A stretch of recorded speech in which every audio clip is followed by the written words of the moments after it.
Hello and welcome to CANNAMAntv. My name is Connor MacLeod, and in this interview I speak with journalist and editor of Cannabis Health, Sarah Sinclair.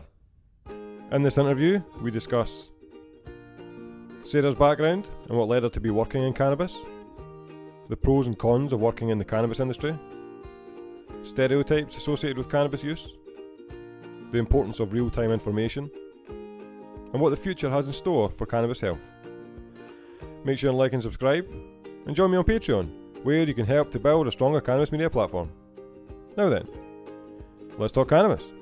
Where does your cannabis story begin? Like, how did you get into doing what you're doing into the sector? And I mean, where does it all start for you?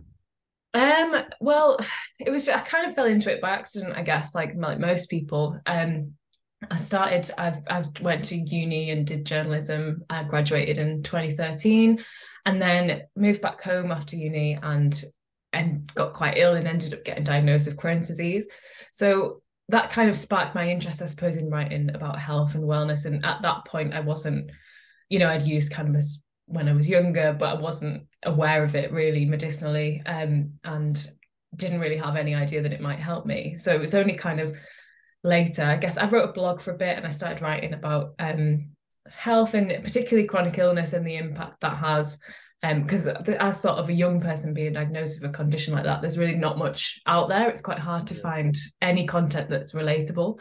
So I started writing about that, and I'd written kind of blogs in the past about body image and things like that. So then I ended up going back to university and doing a master's degree, and then got a job working on a regional newspaper.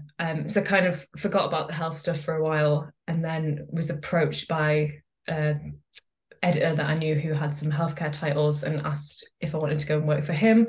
And he had just set up this Cannabis Health magazine because his father-in-law happened to be Professor Mike Barnes. So he was like, so he was like, we should set up a magazine about cannabis. And I ended up kind of working on that inadvertently, really. That wasn't like the job that I went for, it was just how it turned out. And then as soon as I sort of started hearing these stories, it was just like, it just completely clicked. And it was like, wow, it's kind of like just opens your eyes to a whole different world. And I guess it made me think, well, could that have been different for me? Like if I had known about this when I was ill.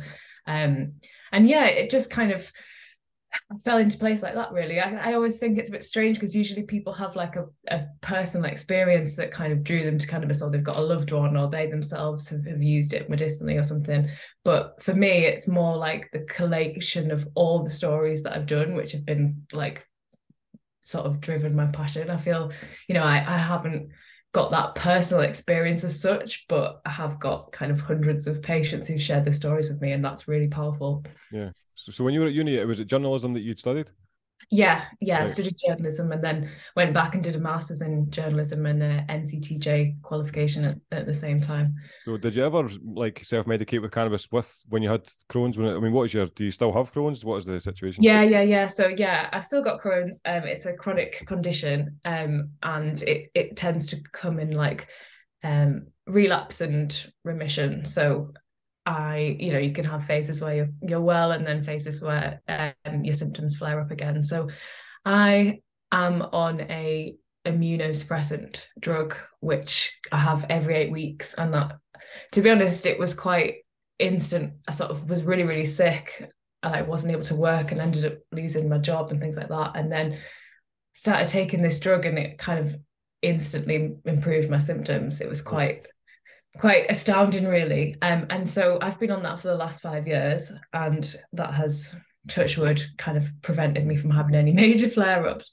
But I am sort of doing this work and kind of hearing from, I've obviously spoken to a lot of people that have got Crohn's and do self-medicate or medicate with cannabis. And it does make me think, would that be a more natural route for me? Is that something that I should think about? Because I'm not anti-pharmaceuticals at all. Like, I'm on a very strong pharmaceutical, and it's been informative for me. But I do think we need to think about the side effects and what the long-term impact will be, and also, whether I can even stay on it in the long term.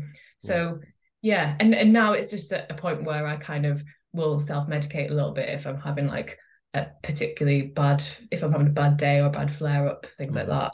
I'll use it a little bit, but not not enough to be able to say I was kind of managing my condition with it. Yeah, it's interesting actually, because I often come across as like I'm really critical of the pharmaceutical industry, and inevitably there is that criticism of it. But it's interesting because I spoke to Sarah Godfrey the other day, and she said this thing where because she's the same, she also has very severe Crohn's, and she was using obviously cannabis in high doses to like give her quality of life back essentially. And but she was very clear in saying that in the long term, like pharmaceuticals are detrimental to health, but in the short term they're like life saving, and that's where she had this good point where she was wanting to have like I think I'm probably butchering it, but like immediate cannabinoid intake for if somebody had an emergency. You know how sometimes if you can get like an injection if somebody's got like a seizure or there's something going on.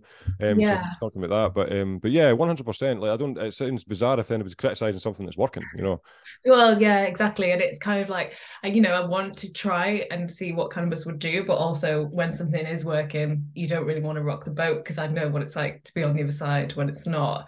And then I wouldn't probably be able to do the work that I'm doing. So yeah, it's just a balance, I guess. And for me, I'm just kind of staying where I am for now, I think. Quite right. I mean, it's interesting as well. You say that about the kind of the dominoes falling into place for your line of work now, where it's just kind of like you have this knock-on effect, journalism, and now you're doing that, and it's all intertwined with the cannabis and kind of stuff like that. Because I noticed obviously you also did did you conduct a panel at Product Earth, and you had also, I think, was it Karen Gray and Joanne Griffiths? Yeah, I did. Yeah. That was that was a really good opportunity. And again, like it's only sort of recently that I've started to have those opportunities to do those things, and it's very outside of my comfort zone. I'm not a fan of public speaking or anything like that. And yeah, it's very much a learning progress for me, but I enjoy doing that. And it's, that's those events and those kind of opportunities to talk to people and for people to come together and share this kind of joint movement are really, really powerful. So it's a privilege to be able to do things like that. Yeah, I mean, I really enjoyed it. I watched on YouTube. Thank you. I've interviewed both Karen and Joanne, the very early stages. So I kudos to them, because like I hadn't interviewed anybody, so just this guy showing up asking people, "You want to come on?" But it was good. I mean, last year seemed really pretty busy for cannabis. So I mean, over the entirety of the year for you for reporting on news in the cannabis sector, I mean, what would you say was the most significant from January through to December? Did you see trends taking place? That's a good question. It all feels like a bit of a blur, to be honest. Yeah, I understand. Yeah, there was a lot going on. Yeah, there was a lot, and it actually is surprising how much there is. Like some people will be like, "Do you have enough to write about?" Because I'm putting out sort of new stories every day, but there's always something to write about, which is good. I think in terms of the trends and stuff last year, I think we saw I did a few kind of stories about the issues with the private market and the patient sort of the issues that patients were facing, and the sort of not criticism, but I guess teething issues with the sector. That was quite a big theme. And it's always sort of just the ongoing theme is just the lack of progress that we've made, I think, over the last 5 years this year since medical cannabis was legalized. And that's always a prominent topic of conversation. Yeah, it's funny that, because I mean, I actually the conversation behind medical and recreational cannabis is obviously immediately stigmatized, and it's like people attack that, and there's debate and etc. And it's, I think it's very often it's kind of like for ease of conversation. It's like, because it's one thing, it's like, because unless you deal with that, you're going to have to kind of set up a prerequisite for every conversation about cannabis. We're going, right, this is how we're going to define these terms, and it's like, let's just discuss everybody knows what we're talking about. But I mean, you did a really good article, I think it was like 5 takeaways from the first patient conference. And the 5 points, obviously, one of them, essentially the 5 points here is like quality prescriptions that are not up to scratch, families are forgotten, presenting cannabis is always a collaboration, more activism is needed, which was quite interesting actually, to hear that, and then obviously more variety for choice of medicine. So I mean, that was really good, because that's, for anybody that's unfamiliar with the situation, that's like a one-stop shop for things that are necessary. Yeah, and I mean, all that obviously came from the patient conference that Drug Science and MedCan Support did, and that event was just a really good opportunity to actually hear the views of patients, and whether they've got a prescription, whether they're self-medicating, whether they don't even know, whether they just use it for recreational or wellness, or could even potentially have a prescription but haven't gone down that route. Yeah, it was was a really good event, and I think there was a lot of discussion, and I think it really highlighted, like I've said, the sort of issues that patients are experiencing, and just the fact that there's just so little progress being made, and particularly in kind of children with epilepsy, who are the ones that changed the law. It was kind of them that really drove that forward. And now, we're seeing a group of children that are on a product called Celexa. They're potentially going to lose access to this in 2023 because of MHRA regulations. And it's just such dire state at the moment. It's really heartbreaking to see, to be honest. Yeah. Sometimes when I look at I try and look at the macrocosm, like on an international scale, how's cannabis moving? And if you look at sometimes like UN regulation, and then you come all the way down, and because inevitably we kind of look locally, obviously at the UK, it's like what's going on. And I do I have a real negative perspective in a sense, although there's a lot of positive stuff happening, but it just feels like the moving through using children, obviously, that are requiring medicine seem to be from some end of society, like kind of like a tiding people over thing, where it's like, okay, people have got medicine. So 2018 arrived. A lot of local individuals that aren't familiar with cannabis think it's completely accessible, and then other people, polarized position, think it's like you can't even get it at all. And then there's been no movement since then, and it's like, although there has been like individuals such as Mike Barnes, you had mentioned, the CIC, that's like, that's crucial. Things like that. When that first came out, and there's the six different sectors that they've managed to capture. That's really promising, and it's these kind of things I think that should be highlighted to really move it forward in 2023. Yeah, there's a lot of really good work being done in the sector. I think the problem we have is kind of getting it out beyond that and to the people that don't know about it yet. I think awareness is a big issue that we have in the UK. I think there was a study last year that said 80% of people don't know that cannabis flower is available on prescription. And like you say, I think it's not as pressing of an issue anymore because people think, oh, it's been legalized, like it's fine. I think people either have that view or just don't know. It's not even on their radar at all. So yeah, we're in a bit of a sticky situation, because I feel like the government as well is kind of like, well, it's legal now, it's kind of up to you guys to sort it out. And while there is good work being done by a lot of groups in the sector, I just think we're not kind of getting out of the echo chamber yet. That's actually quite a good way of saying it, actually. And it's interesting that, as you mentioned, you can access cannabis flower, but you flip that over to, it's in the same country, you flip that over to the hemp situation, and the flower tops are being destroyed because it doesn't, if the THC exceeds 0.2%, I think it is, it's a really bizarre circumstance that's going on at the moment. Yeah, it doesn't make any sense, really, does it? And it'll be interesting to see what happens with flower. Obviously, France have just reversed their ban on CBD flower, but I can't see the UK kind of doing it, especially now we're not in the EU as well, and don't kind of come under that EU regulation. I'm not going to remember the name of it, but yeah, I don't know. I can't imagine the UK kind of making any movements on that at this point. So, I mean, as a cannabis journalist, what's the daily or weekly challenges that constantly pop up, that it's like the immediate, like, is it just the stigma of this is what my job is, or is it, what's the immediate challenges that pop to mind? Oh, there's loads of challenges. I think there's loads of challenges being a journalist anyway, and kind of trying to work in publishing in this age that we're in of Google and the algorithms and SEO. It's just a constant battle, and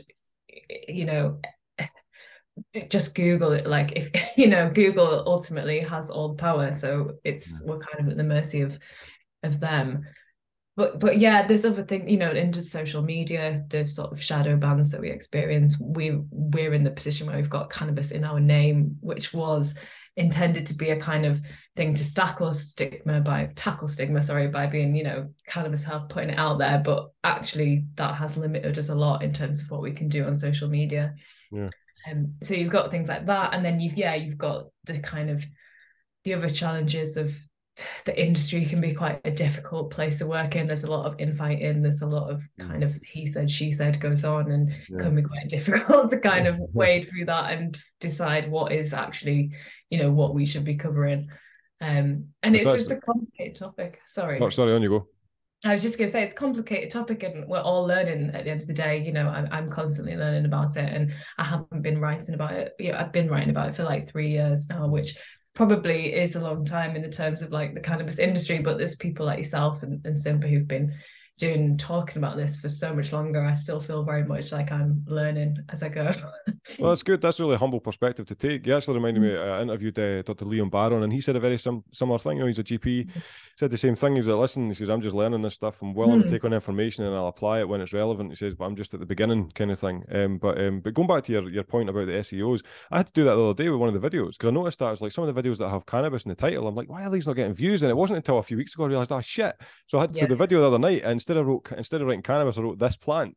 I was like, it was the only way to kind of juggle it. It's really tricky. I'm constantly like, you know, posting stuff on social media and then trying to avoid putting any hashtags with cannabis in, but then it's a losing battle at the end of the day. Like, we've got cannabis in our name, so we're probably just going to get a shadow banned no matter what we do. Yeah, I think that's an inevitability. But I mean, like anything, I mean, it's kind of one of those things where when the pendulum swings, it will go in completely in your favor. Like, so inevitably when it gets to that point, at the moment it's the underground dynamic, the narrative that's being produced through obviously content such as this, the stuff that you're producing as well. But inevitably when it gets to that point where whoever it is, this hidden hand or whatever, I don't believe. Personally, I think that there's an initiative of some regard that's going on an international scale that's then kind of filtered down onto on a global scale that's then filtered down into an international scale, and then on a relatively local scale after that. And I think that's why for us locally, you can point at people, it's the politicians that are holding us up, it's these people that are holding us up, it's mass conglomerate corporations on an international scale that's having a large control over large proportions of legislation internationally. You know, and that's through that perspective that comes kind of thing. And on that point, actually, you were talking about the importance of journalism. There's one of my most favorite books, I don't know if you're familiar with it, it's Public Opinion by Walter Lippmann, and it's at the beginning of the 20th century. And essentially the whole thing is he's taking a critical analytical view of journalism and taking it, says what is the tool of journalism, what is it there to do? And his whole thing is the fact that he's saying that it's essentially an on-the-ground interpretation of the real-time events. And what's cool about it is that as the book goes on, because quite honestly, when I was looking at your thing, I was like, journalist, I was like, I've got to use this. I never get the opportunity to talk about this book. But it's a great book, and I'd highly recommend it. It was written at the beginning of the 20s, and it gives a good perspective, because when you fast forward, then you were dealing with like relatively sufficient number, but maybe a handful of people that were dealing with a publication, and then they would like the reporters, then the editors, and then it's on the amount of individuals in between the real-time event and it being reported was minimal in comparison to now. So you've kind of got the filter period for like people taking articles from other people's articles, you know, so that information has been completely diluted. But I mean, when it comes to cannabis, what kind of significance do you think you have when it comes to avoiding the trap of repeated narrative, a kind of thing? And do you think is it just like as you know, report the events as they happen, or kind of direct the narrative in a way that it produces greater legislation? Yeah, I don't know. That's a really good question. And I think that's something that I'm sort of weighing up all the time. Like, what is our role? Because a publication like this, we sort of have, you know, journalism by its very sort of definition should be completely objective and balanced and shouldn't take either side. Obviously, we know that that's not always the case in the mainstream media. We're human beings as well. Yeah. It's fine to be subjective. And yeah, we have all got biases. Like, you know, it is very difficult not to be influenced by them. But Cannabis Health is sort of unique, I guess, by the very fact it has an agenda, just for the reason that it was set up. It was set up for to improve awareness and education and ultimately accessibility to cannabis medicines. So it's, we sort of, I mean, I was having a discussion yesterday with my colleague about this, and she was like, you know, it sort of is campaign journalism in a way, like everything that we're doing, but I try and look at it with my sort of news head on and be like, approach everything completely objectively and always have kind of both sides of the argument. I always would give equal kind of time to opposite opinions, whether I agree with them or not. You know, cannabis, there's so many different views, there's so many different people who have different perspectives on how we should move forward. And there's also there's negative things out there about it. There's research that comes out that isn't always in the favor of cannabis, and I would still highlight that if I thought it was important for patients and consumers to know about. So I do try and be very objective, but obviously I do think by our very existence we are trying to kind of improve education and if we can influence regulators, or if somebody, we used to have this tool where we could see who was reading the magazine, and sometimes you would just get like the Home Office or the government, and you'd think like, oh, okay, that's interesting. Yeah, I guess that is ultimately what we're aiming to do, is to try and improve access. It's funny that actually, because on LinkedIn there's been a couple of times where on my profile it's came up the US Attorney General Office. I was like, who the fuck? Why are they looking at this, man? It's like FBI bursting through the window or something. No. But it's an interesting point actually about objectivity, because again in that book, The Public Opinion, there's a great quote where he talks about, essentially says, the real environment is too big and too complicated and too fleeting for direct acquaintance with it from the individual. He's like, therefore, individually, we construct pseudo environments that are subjective and biased. So people live in the same world, but think and feel in different ones. So I think that's, it's exactly that. And I think that's why when you're dealing with I think that's one of the frustrating things that's noticeable about the cannabis dialogue, is that within the community, there is such a diverse interpretation of the way things are.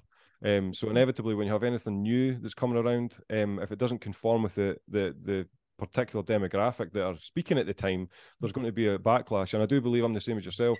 Like, you have to look at the things that are opposing your opinion. There's again, like J.S. Mill's philosopher, he has this thing where he talks that if you don't have an opponent, like an opposing opinion, you become dead dogma. So what you believe becomes inferior, and it's no longer applicable to your situation.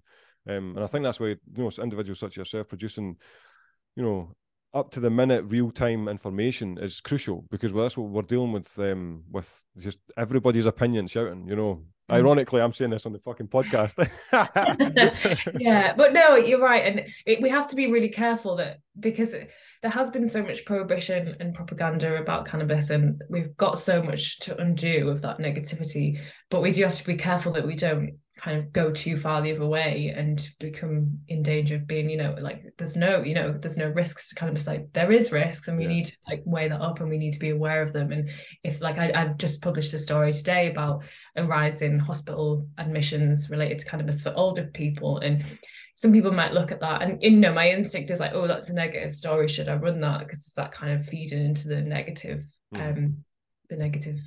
content about it. But actually, that is potentially really important information, and a lot more older people are using cannabis for a range of health conditions. So that's information that that might benefit someone, and I don't think we should avoid publishing that just because it puts it in maybe a slightly negative light. And actually, when you read into it, it's not really saying it's a negative. It's just like to kind of improve that, and for the benefit of people's health. No, 100. You definitely have to use those kind of articles as well. I mean, it's one of the things that popped to mind is that essentially with those kind of articles, like the fact you had this internal monologue of, should I publish this? Because essentially you would have had like this abstract concept of a community that's against what you're about to produce, most likely in your mind. And well, what's popped to mind when you're describing that there is your level of skill and how to fucking write this thing as a consequence of this pressure. But what's important about that, I think there's kind of 2 points. So one of them, cannabis obviously has negatives 100%.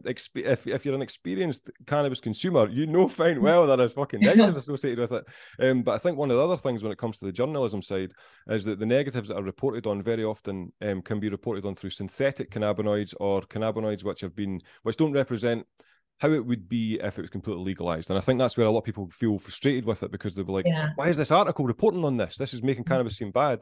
And it's actually relating to a synthetic or a byproduct because of prohibition, which is inevitably dangerous. Spice was one of them. Yeah, exactly. Yeah. And the problem is when these stories kind of get pick up in the mainstream media, there's often they're just by journalists who don't really know anything about it, because, it is like we said just a minute ago, like we're all still learning about it. So we can't really expect a journalist who's just come across this story and has no prior knowledge to really know the ins and outs of it. But those stories get so much traction, they can be really damaging and perpetuating that stigma.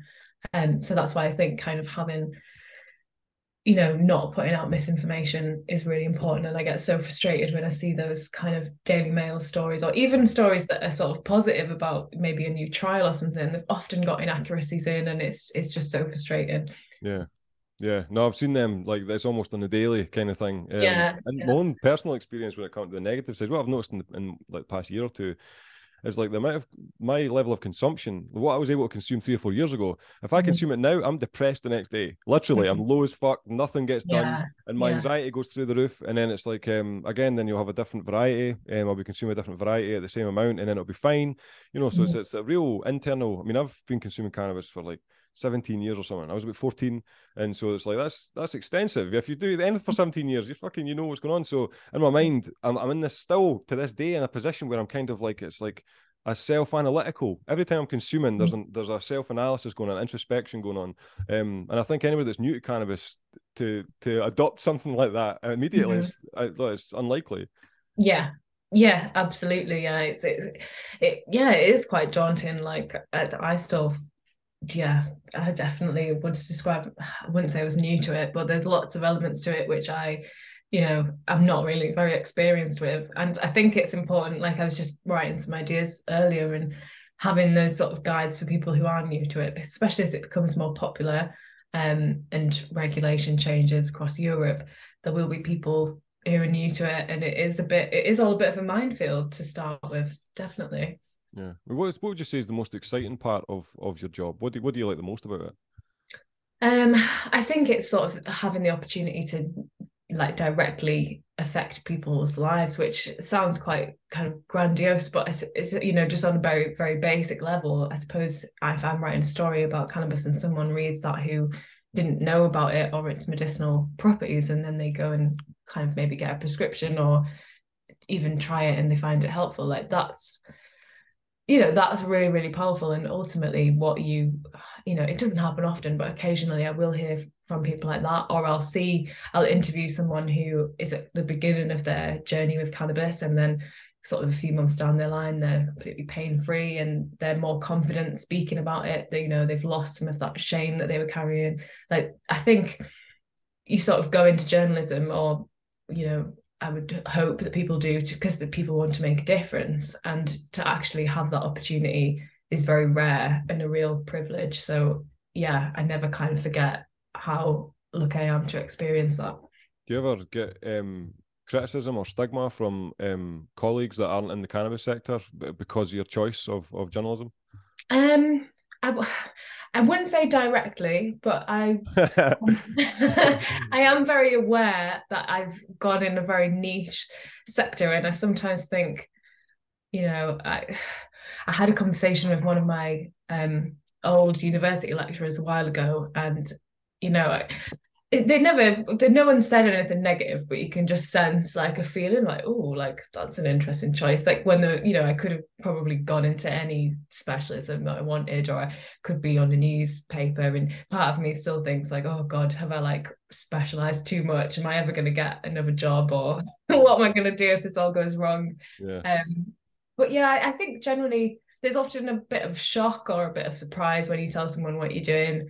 But no one's ever been sort of overtly critical to my face anyway. Yeah.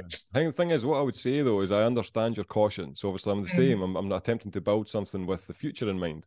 And so often you're looking at things going, how is this going to turn? Is this okay? And I genuinely, honestly stick at it, because I think one of the things that's most noticeable about all these, the hiccups in the industry, the disagreements through different demographics in the community, and the structure in which the industry is forming, all of these things are completely consistent with a new industry. And that's what's going on. We're watching a new industry form in real time. And the thing is, if you went back 30 years, the opportunity wasn't there.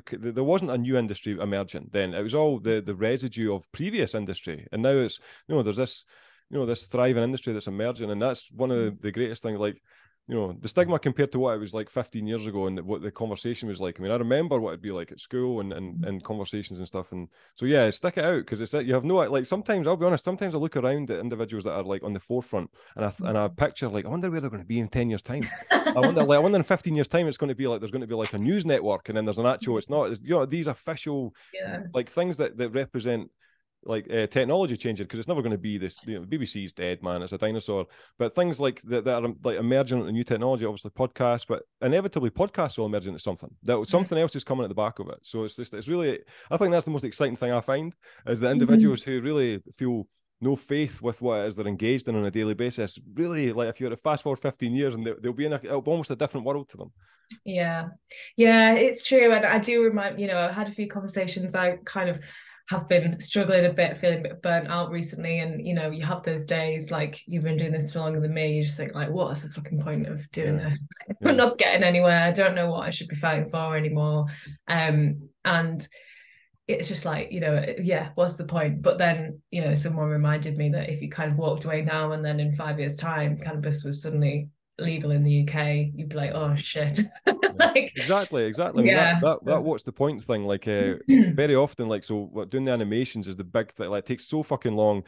And on the process of season 1, because I'm like halfway through season 2 now, and I had that continuously ringing in my ears, like, what the fuck am I doing? Like, this is a waste of time. What are you doing? Blah, blah. And do you know the thing that really saved me and that made me keep doing it is just a love for your craft. Like, you just, like, inevitably, because very often I think, hypothetically, because that's my intentions for the CANNAMAN animation is like whatever you could picture, the biggest is bigger than it. That's what I picture it, right? Super ambitious stuff. So, but in my mind, so there's always that criticism, much like the studies, if they don't conform with opinion. So very, very often it pops in my head, like, imagine nothing happens. Imagine it's just you creating an archive of fucking cartoons. Like, what then? And all I can think to myself is like, that's a reward. Imagine spending the end of your days and you got to create this archive of creativity. That's a win. That's a reward in itself.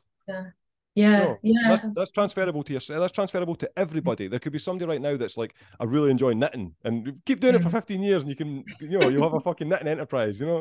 It's difficult. You are right, and that is sort of those, when I have those bad days or whatever, and maybe I might sort of interview a patient or something, or I'll have a really fascinating conversation with a doctor, and I'll think, like, I just check myself and be like, wow, like, it's such a privilege to get to speak to those people and to have someone tell you their story. And these people, it might be a parent who's lost a child, and I interviewed a couple who had grown cannabis to try and save their son. And it's just, these people have such courage and such kind of resilience that it really makes me kind of check myself, because I'm having a bad day because I've got, too much content to write or something. It's not the end of the world.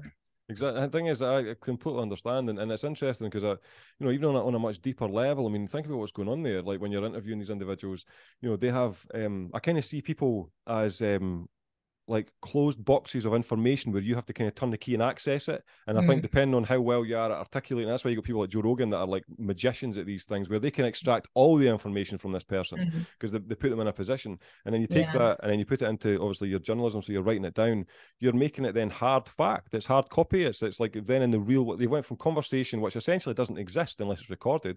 But then if you're documenting it through like articles, like, this is magic. That's what that is. This is you're articulating reality in real time. Yeah, I suppose I am. Yeah, that sounds really powerful when you put it like that. Yeah. The thing is, that's what we're all engaged in these things, and I think that sometimes, very often, it's like I've said it before, but like, we're magical creatures. As human beings, we're magical creatures, and to emphasize how important an idea is. Every person watching this, do it right now. Look around your house and try and find something that didn't start with another human's idea. Like, go outside and walk about your town and try and find something without going into the countryside.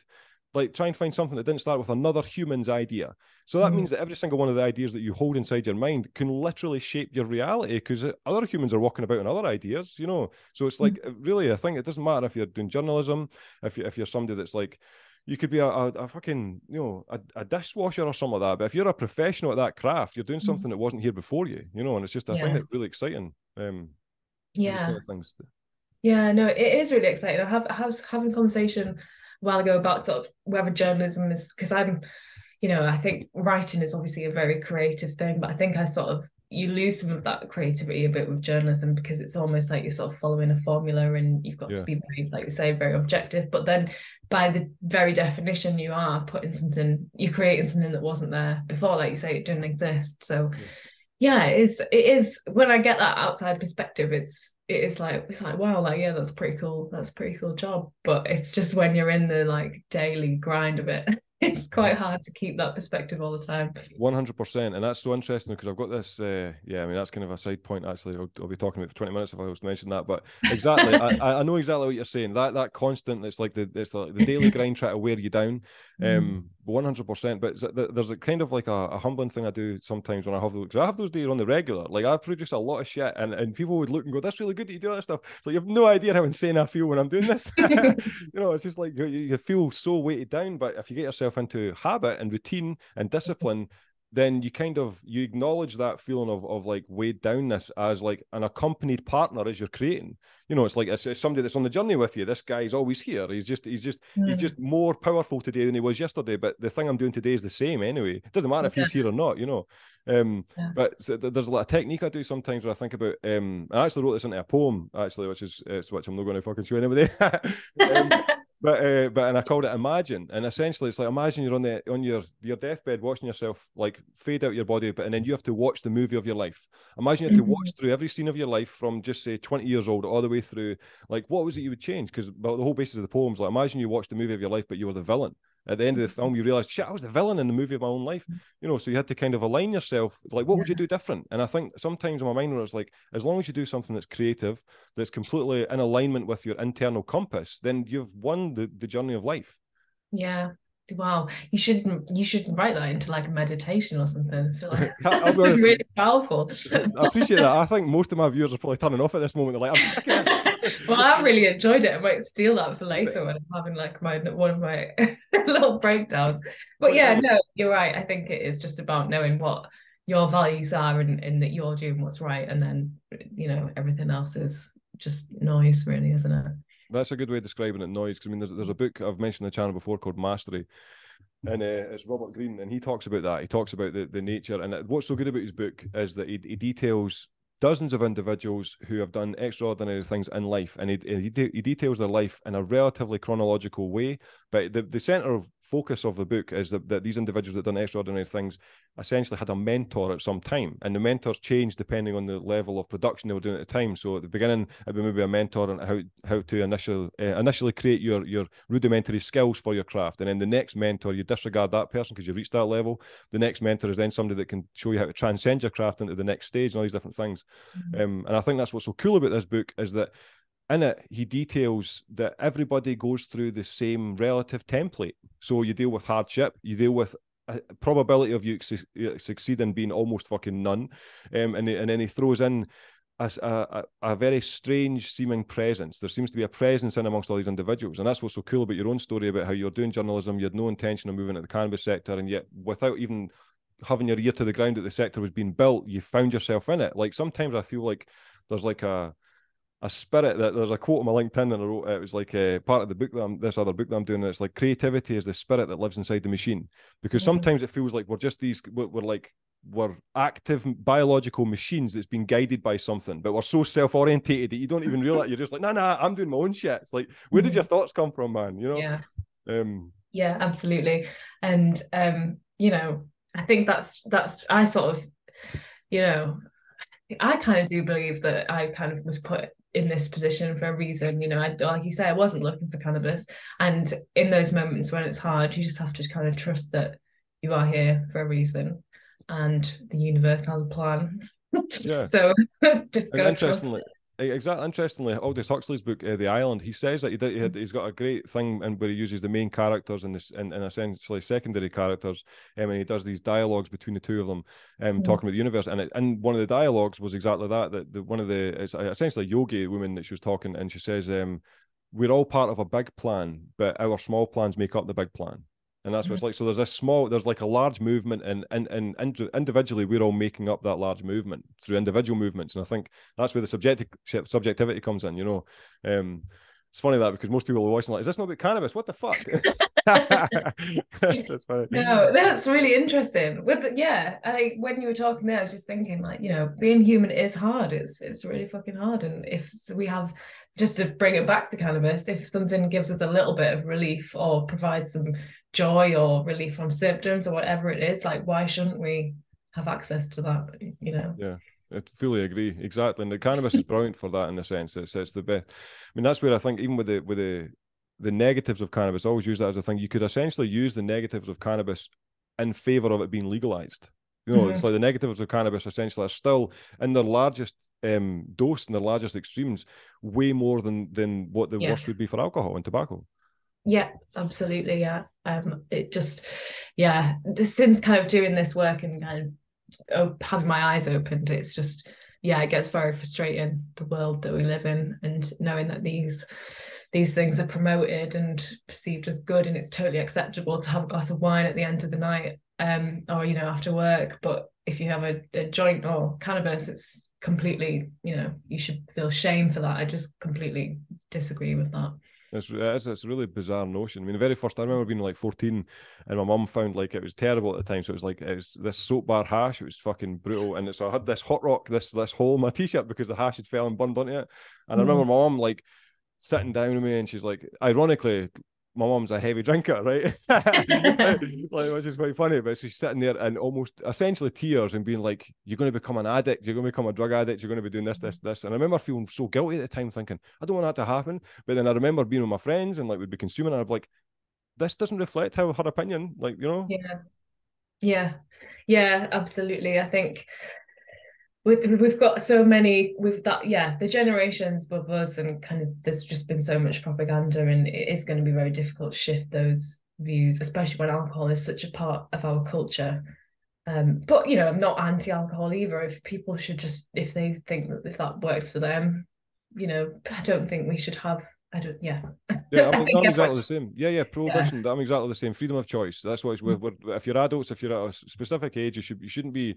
I think that the penultimate freedom is to be able to what you ingest into your body, and I think that's what that should be like. That's the minimum. Like, look, if I can't choose what I ingest in my own body, we're not really sovereign creatures, And I think that's where cannabis is so. There's again, it was I think it was Phil Monk and we the undersigned that was their main point for their campaign was the fact that it's like you don't really, if I can't ingest something that I choose to ingest, then where is my sovereignty? And I think they did a phenomenal job with their book where they created essentially an archive of legislation which strongly suggested, it didn't even suggest, it explicitly stated that we should be able to ingest cannabis legally, and then they had tons of these, I'll have to actually get the book, but yeah, they did a great job at describing that exact point. It's like if you can't ingest, and that's the whole point. It's like cannabis is fucking, it's good for you. Even when you're consuming adult use, recreational, and that kind of stuff, you're still, your metabolism speeds up, your endocannabinoid system stimulated, your receptors are being activated, and in the short term, as long as you're not overdoing it and making it so that your body, like, there's always that 3-day window. If you're over consuming and you go, right, I'm going to have to take a tolerance break, there's that 3-day window where your receptors have to realign essentially themselves. But as long as you're in a position where you're like functioning at your your standard basis, that shouldn't really be a decision, really. It's just bullshit. Yeah, exactly. Like if you're contributing to society, you're working, you're doing everything, and I can't really. It's funny that you just reminded me, because it was like one day just because the stereotype of the lazy stoner is so prolific. It's like the guy that gets stoned and falls asleep. That's his thing. And I remember one day that it was the plumber came into the house, and I had all my fucking books and shit, and I was in the middle of doing some work. And he came in, and I was talking to him about what I was doing in the channel and that kind of thing. And he's literally looking over stuff. I was like, "Mate, you're like the most productive stoner in history." I was like, "Nah, man, this is 100% standard stuff. That's what this is. There's an entire industry of people that's shown that this is the norm. This is people are actually at their optimum. It's like having a coffee in the morning. You have a joint, just 2 or 3 draws or whatever it takes to stimulate the receptors, and then you're off on the races. And ironically, individuals that don't have that endocannabinoid system stimulation tend to be lazy fucking. It's like, it's just funny in his case anyway. It's funny. Yeah, absolutely. Yeah, no, 100%. Yeah, and it actually helps people contribute to society, just like you're saying. But even in terms of kind of getting a prescription and then being able to go to work and contribute in that way, or like parent carers their children can now go to school because they've got cannabis oil and their seizures are well managed. Like there's just so many knock-on effects and benefits from it that I think aren't even in the public discourse yet. So yeah, there's still a lot of work to do and information to get out there. But the thing is, that's a great point. I think very often when you see kids that their entire life has changed, that they'll actually be able to, like, just a wee guy running about at school and having a laugh with his friends. If it wasn't for cannabis, this so-called stigmatized plant, there'd be so many individuals that wouldn't be aware that that's going on. There'll be individuals at the school, the wee kid whose life's been saved by cannabis. There'll be parents that will be like anti-cannabis, not knowing that this wee guy is having a fully, it's these kind of situations, I think, that really pull on the heartstrings of people that get legislation changed, because it's like children, it's like close to the bone kind of thing. So, I mean, 2023, what do you think is going to be kind of in store for the magazine? Have you got like a plan, or is it just more of the same? Well, I've been doing some planning this week actually, and just sort of planning some content out. But yeah, I think generally, hopefully, we want to kind of expand a bit more into Europe this year, and there's obviously some big developments happening in Germany and potentially, Czechoslovakia, Czech Republic. Sorry, I wasn't even alive when it was called that. But yeah, there's some stuff happening in Europe basically, and I think we kind of want to expand our audience a bit, reach out to those and just kind of build on the things that I've wanted to do for a while. Like, we don't have a print magazine anymore, but we are focusing now more on online and kind of different ways we can reach people online. I want to do a bit more to build our social communities, and there's loads of things I want to do. It's just very difficult as kind of a small team. You can only do so much at a time, so I'm constantly kind of battling these things that I really want to do, and then just kind of keeping it going day to day. That is awesome. When you say that, just a small team, like, honestly, please keep that in mind in the future, because this is what it's like. That always starts like that. There's a great picture of Jeff Bezos when he's in this shitty wee office and he's got like Amazon spray painted on the back wall. I don't know if you've seen that image, and it looks ridiculous. And this guy, this is in 1999, 2000. You fast forward 20 years later, this guy's corporation essentially runs the world in a real sense. So the reality is, the possibility of what's available to you and what's available to other individuals in part of the industry. There'll be individuals making food or beverages, and they'll be like, "Oh, this isn't going to probably last." And it's like, I'm telling you, add 20 years on top of your craft and wait to see what I like. Give yourself a timeline of, right, I'll keep doing this for 20 years, and after 20 years, if nothing happens, I'll stop. And I guarantee in 20 years' time, nobody will stop. I was like, wow, that feels really depressing. 20 years. But yeah, no, I think perseverance and persistence is absolutely key, and I think what we've built in the little time that we've been going is proof of that. We had sort of 27% growth last year. It's kind of health, and there's just kind of me, and I have some really good freelancers that have helped me out, and I've obviously got Steph on who's been looking after Cannabis Health. So there is some really, really valuable people, but in just day to day it is kind of just me. And yeah, that can get a lot sometimes, but when I look at the progress that we've made, we're obviously doing something right, and we're just got to keep persevering. 100%. Literally, like, you find them, you'll have examples of individuals who have been in a similar position to you, and then they'll be like the leading innovators of today. And 20 years ago, they were in, like, I think there was a guy that, like, I don't know if it was like Louis Vuitton or something like that, and he was like homeless. He was like a teenager, had homeless, and he created this thing. The guy that did Under Armour, he just did it from and he's like t-shirts that he wanted to wear himself, and before he knew it, he's got this huge enterprise essentially. So yeah, just keep chipping at the tree essentially. I mean, how is it you collect your stories? What's your method for essentially prioritizing? I'm not very good at prioritizing. That's why I end up like completely overwhelmed. But yeah, it just depends. Sometimes, every morning I've kind of got like millions of Google alerts set up. I've got Twitter lists that are collated of people that are good sort of sources, and I'll check those, and I check kind of the daily news channels. But then I've also got like usually a bank of things that I'm working on in the background, sort of non-time sensitive stories, or if an interesting study comes out, might approach the researchers to do an interview and things like that. It comes from various sources, and then quite often patients will message me on Twitter or Facebook, or they'll reach out and want to share their stories, which is really lovely when they do that. But yeah, it comes from all directions really, and we just kind of it's hard to explain. I was just talking about strategy earlier, and when it comes to sort of planning a content strategy, I wish that I had one, or that I could put it down on paper, but it and to some extent you can look at evergreen content and what's ranking on Google and what people are searching for, but it's an instinct really. You kind of get to know what's going to do well and what people want to read, and usually if you kind of stick with that, it kind of pays off.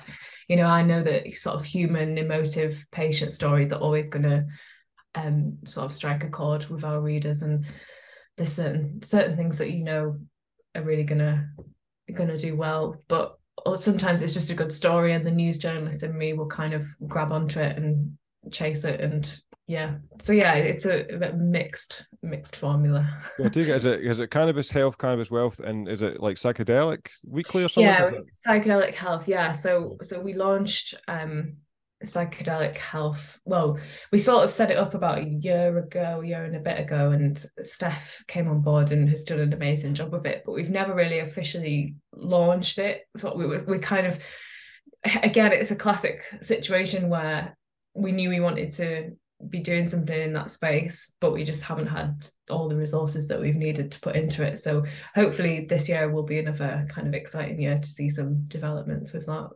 Yeah, no, that sounds really good, because I mean, essentially with the that's, if that's all three of them together, that's the beginnings, foundations of a news enterprise. That's what's going on there. It's a conglomerate circumstance, and I think that's, I mean, I'm a real pain in the arse for this. Like, I'm honestly, I will be, but I do believe in that. The universe speaks to us through physical action, and it kind of whispers to us through intuition. And when you said that, it's kind of intuitive to you.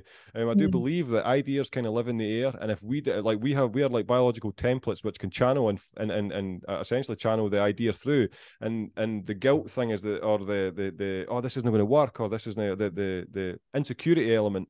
That's the thing that kills it. And I think if you get too overwhelmed with it, the idea gets taken by somebody else.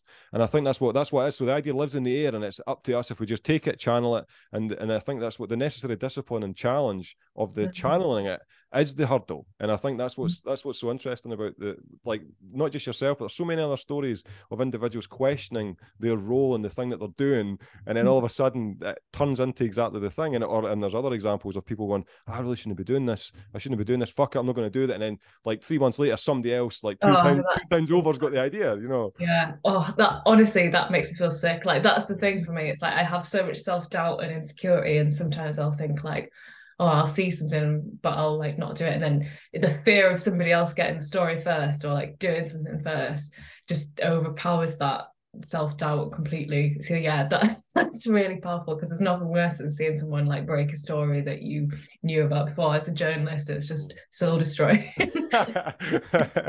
Exactly. So imagine that on a grander scale. Then imagine that on in 15, 20 years time, then somebody else stole your position as the leading news individual for cannabis in the UK. Imagine that, because I genuinely, that's a motivating element to think of that way. Yeah, I guess it is, and I guess I'm just gonna have to stick it out so that nobody else takes it away from me. I see you working on Lidl, like, Sarah, you fucked up. Yeah. I just keep you on speed dial, so in those moments you can just like say this to me, and it'll make me feel like, oh yeah. The thing is, buy the fucking, this isn't a plug, this isn't intentional, by the way, but that's what this is. So that's like the productive path.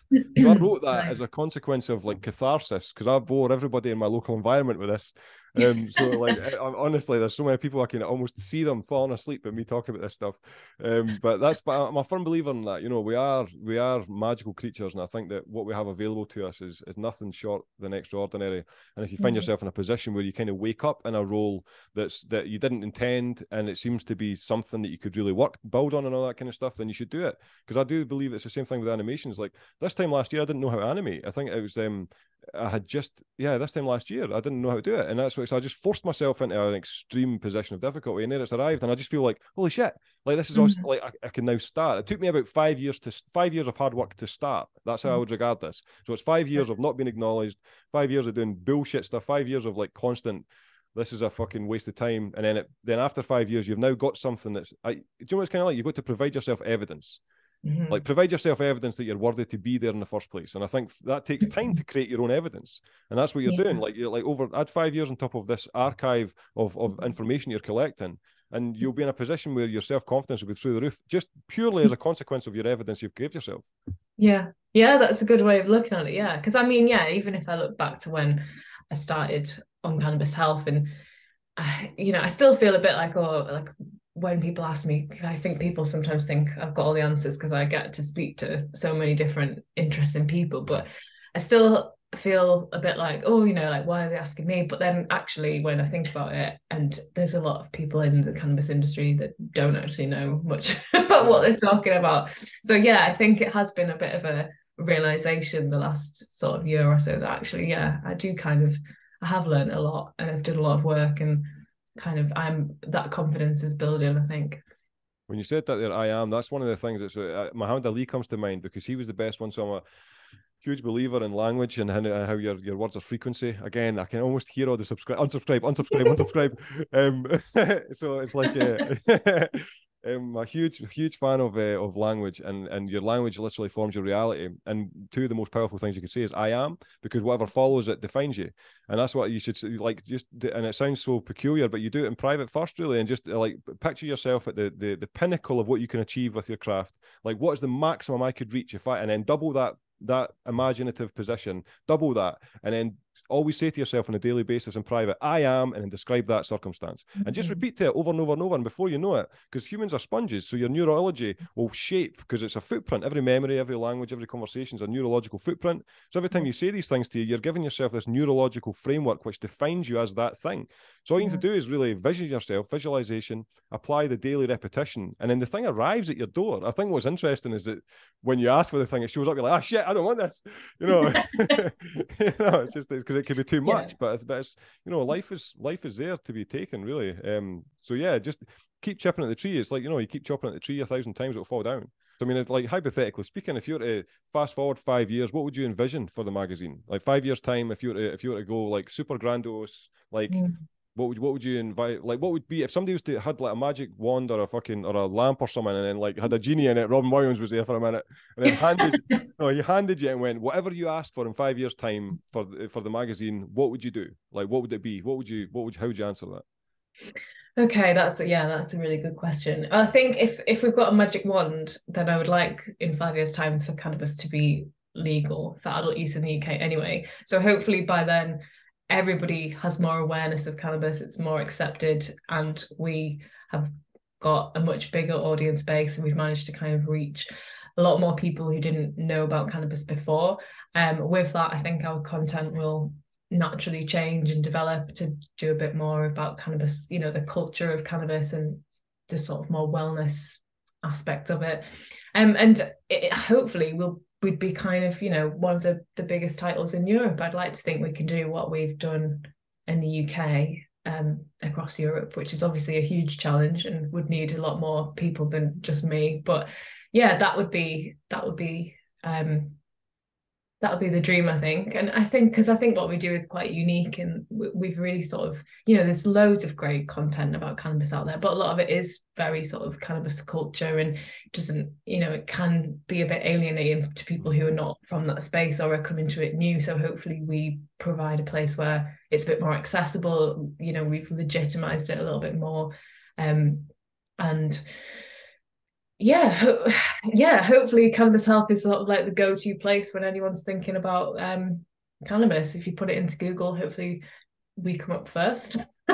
And yeah, I'd like to think that we've built a bit more of a community around it. I'd really like to be doing some in-person events. I think kind of bringing together a Cannabis Health event would be really, really powerful. And even like smaller events. I think I did sort of a series of webinars a couple of years ago about women's health, and some of those conversations were really, really, really, really kind of fruitful, and there was some great connection made, and it really helped people realize that there was other people going through what they were going through. So I think if you could bring something like that into an in-person event, obviously, not everyone, we've got to think about accessibility and things like that. But I think there's a real opportunity to do something much more with it. And I'd like to do a lot more multimedia content. I'd like to do a lot more video and things like that. And yeah, who knows, really. I have got loads of ideas when I get started with it. It's just kind of how you make those happen. To be honest, because one of the things I would point out as well is that the publication's very professional. Like when you look at what's going on, when you look at and type in on Google, that's how I find you. Is obviously we're part of a lot of the same groups as well. But when you type in, Cannabis Health, you would think that you have a staff. That's what you would think, that there's a staff going on. That's what's going on, and that's it's on the face of it. Yeah. And, and I think that's what's exciting, because when I picture what these things, because that's what I mean, my mind's always in like 15, 20 years times. Like when I picture a lot of these publications, yours included, I do see that of like, there's a newsroom and there's people reporting now at 6 o'clock, fucking Cannabis Health news, that kind of shit, because that's what's going on. And that's what people require. They require up to the minute real time stuff. And also people are we're habitual creatures. So you're kind of looking to check in it to say, I'm kind of shit because I don't have a check thing. I'll just upload when I'm finished. So everybody's like, yeah. But people are kind of, they're looking for a time, they're looking for where can I find my news all the time. So these things are more than possible. And the interviews you've already done, I think you did one recently with Dr. Danny Gordon. These all reflect, at the very minimum, the beginning stages of what a future would look like if there was like groups or like weekly or daily interviews with people. Yeah. That's a small scale representation of that. Yeah, absolutely. Like, yeah, there's things like that. Like, yeah, I did an Instagram live with Danny a while ago, and I love those conversations. You know, it's just really like human. You know, you're just literally having a conversation, but you're allowing people to just be a part of it, and that's something that you don't get from the written word, I think. And I'd love to do a bit more stuff like that, but it's just so hard to, like I say, I need a social media, a community manager or somebody. You because it is. Yeah. It's funny with the written word as well, because there's a great quote, and I can't actually remember who was it that said it, but they're like, when you're reading a book, you're in conversation with the author in their absence. You know, so you're essentially engaged with it's a monologue to an extent, but you're dealing with a dialogue but the other person that would ordinarily respond's already given their full format. And it's the same thing with journalism. You're dealing with it's like you're in conversation with the author, but they're absent. You know. Yeah. I guess it's I know things are kind of moving away from the written. You know, there's so many different ways we can consume now, but they all have their different benefits, I think. And I still am very much like a writer first and foremost. You know, I'm not very kind of know how to do videos and podcasts and stuff, but for me, it's just much easier for me to put it into words. And I think with stuff like this, I don't know, I guess like, you know, having little videos of explaining content is really valuable, but some people just consume differently, don't they? And I think there's a lot of pressure now to be doing all kinds of different formats, and sometimes you just have to concentrate on what you're good on, I think. So yeah, I mean, we've essentially covered everything. Sarah, you got anything you'd like to add before we go? No, I don't think so. I mean, I think we've touched on everything really well. I think that just sort of in the UK, there is, hopefully this year we'll see patients being included in the conversation a little bit more, and particularly kind of in the, you know, in the private market. I think it is difficult to know what we should be fighting for, because, you know, a private market, as by its very definition, is always going to be for profit, and we have to accept that. We are kind of some way off NHS access, but I think we need to remember that it was patients, it was consumers that drove this movement forward. It was children and parents who changed the law. So I think, you know, it would be good for them to get a bit more recognition in the sector, and to be part of the conversation. And you know, we've seen some kind of negative things happening recently, so it'd be like to see some positivity and some, hopefully the UK move forward a little bit in terms of access. Thanks to Sarah for giving me her time, and thanks to you for sticking around until the end of the video. I sincerely hope you enjoyed the content. I'll see you next time.